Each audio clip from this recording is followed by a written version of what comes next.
Hello baby. Hey alright? Siyaphila njani? Hey baby, hamala ndikho right kaloku fondini. Uyakhumbula musumke izolo apha usithi uya elwandle bi16 kaloku izolo kaDisemba. Wonke umuntu besiya elwandle. The next thing ngoku awubuyi ngoku. Yo, yazi into eyenzeka izolo. Kwenzeke ntoni? Ngwana uyicacisa. Ndifumene esikayona izolo. Esikayona. Fondini kubi andikwazi noyithetha ngwana uyicacisa. Yintoni esikayona? Yo, nditshonile sandi sesuswini senhlaza. Hayibo. Phi elwandle? Ewe. Hayi kaloku baby, why ke ngoku mamela ndingathini ke ndingaxela abazali bakho because kaloku funeka ngixela abazali bakho so that bazoyazi abazali bakho ba kwenzeke nto. Yim.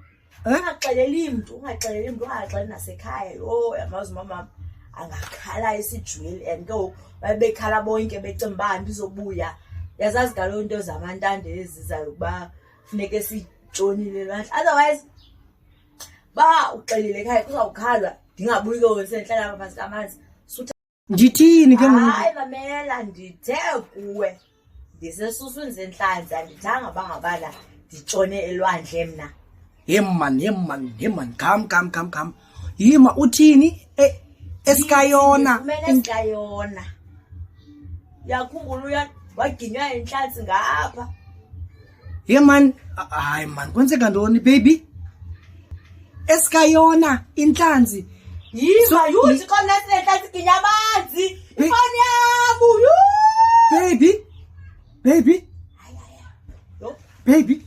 Yo. Badala mina ngeniyazi le. Hayi, nithi chombe ndizayiqala ngapha lena. Hey man, esikayona.